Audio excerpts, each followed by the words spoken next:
everybody, welcome to the show. My name is Amanda Ostrander. I am a teacher-turned-homeschool mom, and this is Raising A to Z, a place where we talk about all things homeschooling, and today I am doing part 2 of our question session.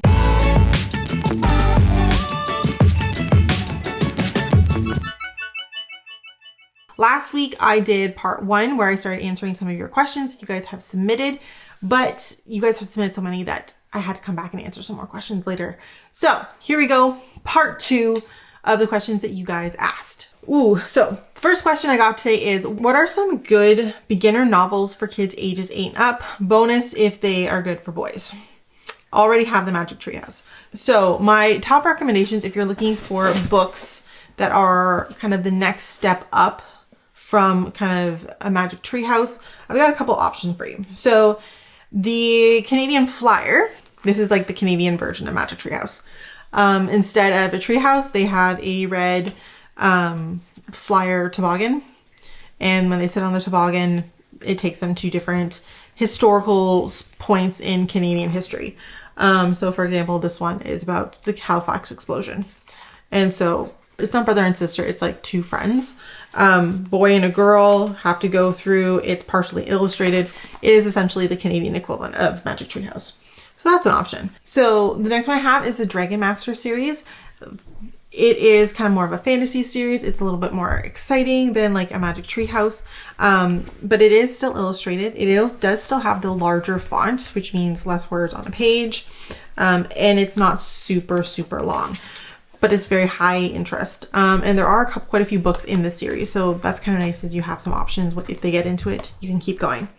My top recommendation is always The Bad Guys. This is a graphic novel. Do not discount graphic novels. They are incredible ways to get kids hooked into reading. They are a great way to have kids interested in reading so that they increase their vocabulary, because it is not the same vocabulary level. It does have the vocabulary is higher, but it's got less words, if that makes sense. So there's bigger and harder words, but there's less words in general, but it is a little bit longer. It is a graphic novel. There's like 20 of these, and they are super funny and super engaging.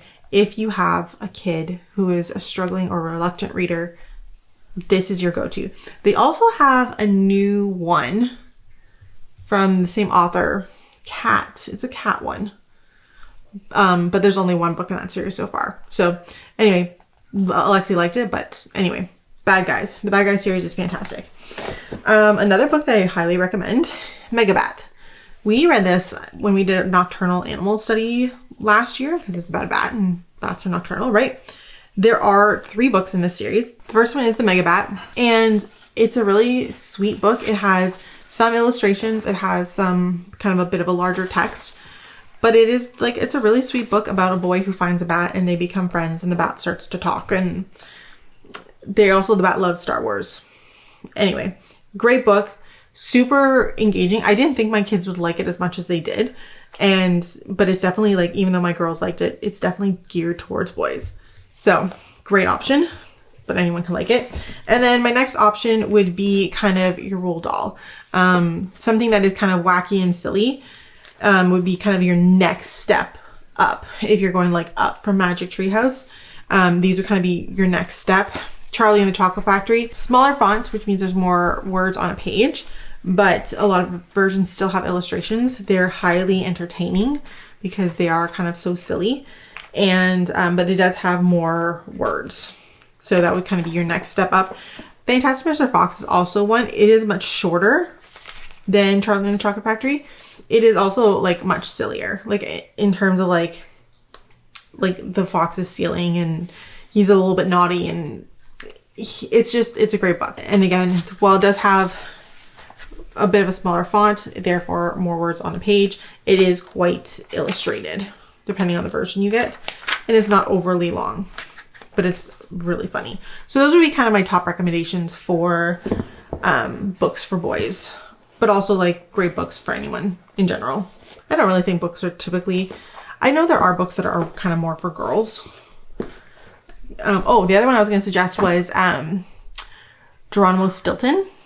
Alexa reads the Thea Stiltons, which is the same author, same series, just they're a little bit more designed for girls. Like they have to go and like save the fashion show and stuff. But Geronimo Stilton is the same, but it's a more of an adventurer kind of series. And kids in general love the Geronimo Stiltons. You can often find them used at a used bookstore because there's so many and they're so popular. Highly recommend them. I personally don't like reading them because they are a little slow and they kind of like, I always want them to like get to the point. But kids love them. The other thing that annoys me about them is that sometimes they put like words in like fancy fonts and that just irritates me when I'm reading. But really, Alexi thinks it's like the best thing ever when words are like emphasized by being in a different font. So what do I know, right? Great books. And really, as long as they're reading and they're happy reading, then that's kind of the point, right? So those are my recommendations. The next question is, are there conferences for homeschoolers that you can go and see all the different types of curriculum? Yes, there are definitely homeschool conferences out there. I would say there's like one per province and state in general. There's definitely probably about one per province, one per state. I will put a list of the Canadian ones that I know of down below. But yeah, there are different conferences, and when you go to a conference, it's kind of like a really cool thing.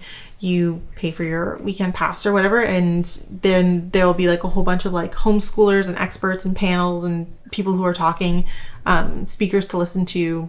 There's that kind of thing. And then typically there is a vendors hall where representatives from different major homeschool curriculum companies come and basically do like an adult homeschool themed book fair. You'll have everything. I've been to some that are like massive and have like 40 different tables. So definitely a great option.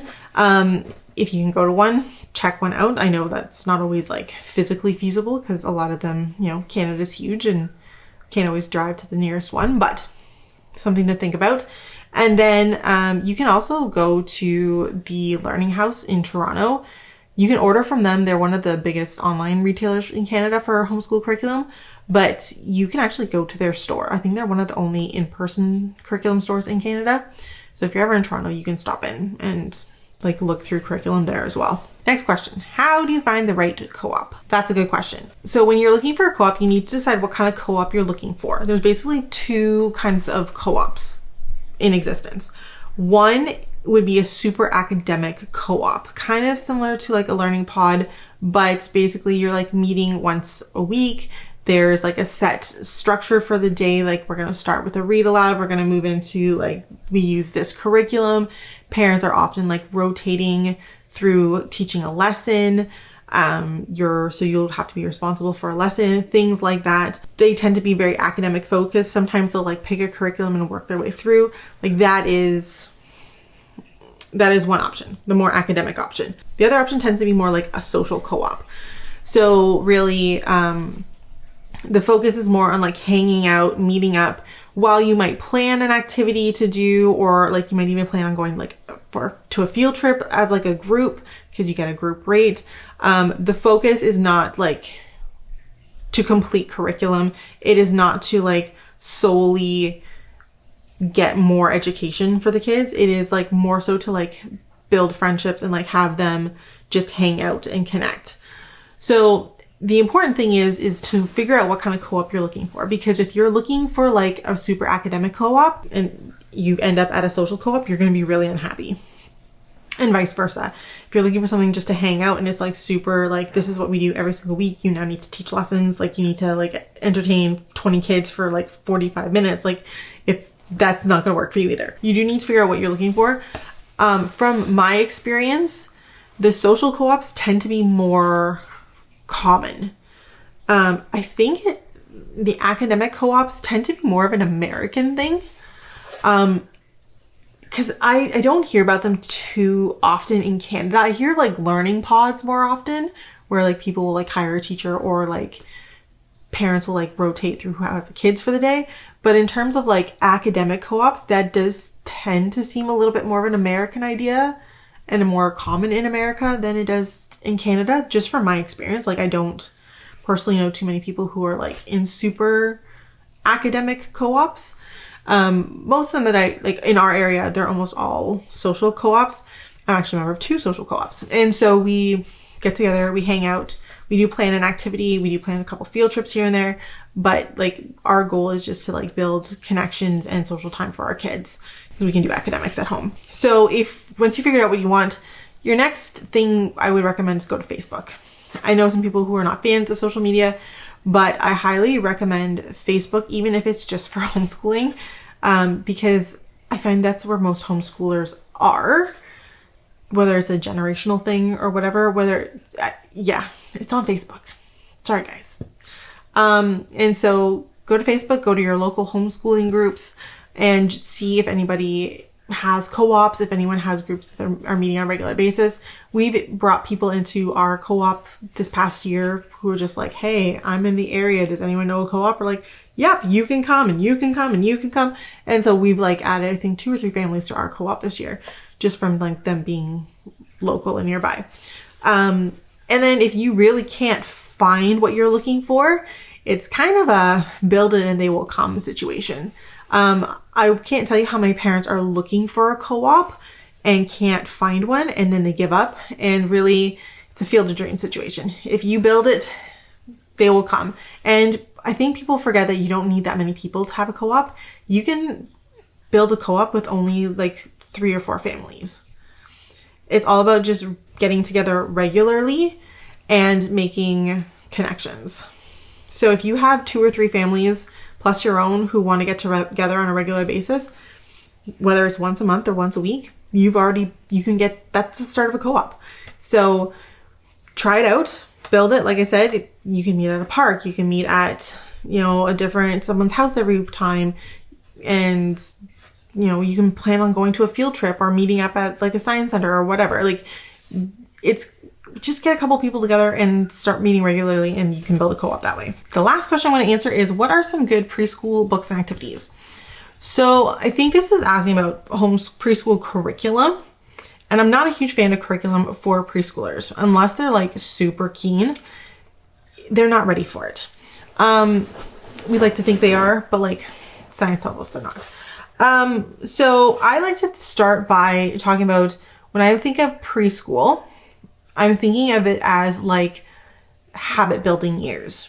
So your goal for preschool is to build good habits and to introduce them to things. Like literally that's the only goal. So when I'm talking about building good habits, it's time to build a good schedule. And by good schedule, I mean things that are going to happen on a regular basis. So for example, you might do like breakfast, a read aloud, where you're going to read them a story, a circle type thing where you might like today is Monday. What's the weather outside? It's sunny. Is it cold? Is it hot? Is it spring? Is it summer? Oh, it's cold and it's winter. Okay. And what are we going to do today? Today we're going to go to the park later. I don't know, right? That's what we're doing today. And then after your circle time, you might have like a little activity or a play thing. Maybe it's Play-Doh or a sensory bin. Maybe they're going to play blocks, whatever. Then it's lunch, nap. Then you maybe go outside, have dinner. Like you're basically just trying to build a routine that can, while it's going to change and adjust as they get older, but you're starting to build in things like, every morning we read a book. Before bed, we read a book. Every morning we do kind of like a little activity, even if it's only 5 minutes of like a learning activity, like, we're going to stack blocks or whatever. That kind of thing. Then I like to focus on getting kids to read books. Not so much they read books, obviously they can't read books, but getting them used to reading on a regular basis. That is huge. Kids who are read to have bigger vocabularies, better spelling, better media literacy. They do better academically overall. So read to them. So get them used to reading books, get them used to sitting on your lap or next to you and reading books, getting them used to reading in the morning, reading before bed, like build in your reading into your routine so that becomes part of it every single day. Read. And then if you want to focus on something else, focus on really simple, concrete math. And by simple, concrete math, I mean things like colors. This is red. This is blue. This is yellow. You can also focus on things like shapes. You get at the very end, I would start numbers 1 to 10. Directions. By directions, I don't mean like left and right. I mean like over, under, beside, that kind of stuff. And you can also do things like sorting, matching. That's all math. And then I would also add in things like seasonal changes, like seasons, weather, temperature. Oh, is it cold? Is it hot? Not necessarily reading a thermometer, but is it cold? Is it hot? Kind of stuff. And then we can definitely focus on activities that are going to do like fine motor, gross motor, creative. Those are kind of the 3 focuses that I would do. So fine motor would be things that are little. So that would be things like Play-Doh, kinetic sand, sensory bins, baking, mixing things, coloring, painting, anything little, pinching, grasping, those kinds of things.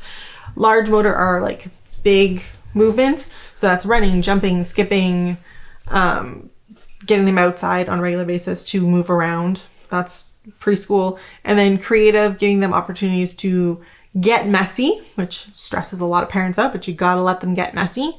And so things like sensory bins, things that involve cutting, gluing, painting, and I will say not crafts. Not necessarily things that are like, oh, when it's done, it's got to look like this. That is following steps. That's not actually being creative. Those are 2 different things. Like being more like, here's some paint, let's paint something, and let them see what they come up with. So those are definitely activities we can do on a regular basis. And then in terms of curriculum, if you're looking for curriculum, like I said, I'm not a huge fan of curriculum for that young of an age, unless your kids are like super keen on it and really want to. I know that sometimes if they have an older sibling who's doing something, they might want to do something similar. So in that case, you could pull out coloring books. You can get some really good curriculum out there that is like again, I would focus on math. I wouldn't even focus on letters, although a lot of them pre-K kindergartens do focus on letters. But you can definitely find some. You can find a lot even at the dollar store or like your local chapters that has pre-K stuff. Definitely, like if you really, really wanted to, I wouldn't recommend it personally. The one thing I do want to remind you though, when you're looking at curriculum, if you really, really want some, is that a lot of the curriculum, it comes from American-based companies, and their aging system for like grades and stuff is different than ours. And so like in Ontario, we have 2-year kindergarten. In the States, pre-K is like age 4, which is our first year of kindergarten.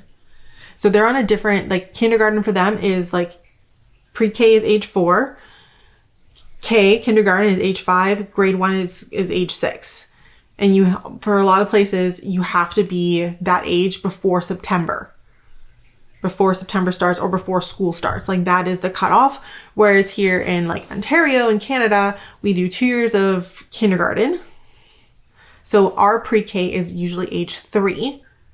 And our K, which starts at 4, but you have to turn 4 before January. So, or December 31st. So like I have people that I know, like my sister is one of them. She was 3 she was born in December, all of September, all of October, all of November before she turned 4 in December. So just keep that in mind that like a lot of the pre-K curriculum you're going to see is actually designed for 4-year-olds and not 3-year-olds. Lots of things we can do with our pre-K kids. The other thing we want to do is just like expose them to as much things as possible.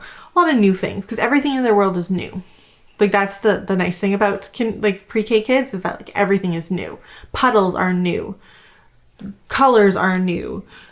When it snows, that's new. Building snowmen is new. Like everything is new. And so like introducing them to as many scenarios, situations, places, going to grocery stores, going to restaurants, going to theaters. If you find kids like theater that you can take them to like see what it's like to sit in a chair, like all those kinds of things are the things that you can do when you're doing preschooling. And and just exposing them to as many new things as possible, because that's how they're going to figure out what they like and what is interesting to them for real other than TV, because really that's going to be their only other influence of what they really like. So that is pre-K in a nutshell. If you want more, I think I have a video on pre-K and I'll put that down below. That's the questions I have for today. Thank you so much for watching. Hope you guys enjoyed this. If you guys want to get more information or some really cool bonuses and benefits, definitely consider becoming a member to this YouTube channel. You can also follow us on Facebook, Instagram, and TikTok. So thank you so much for watching, and I'll see you guys next week.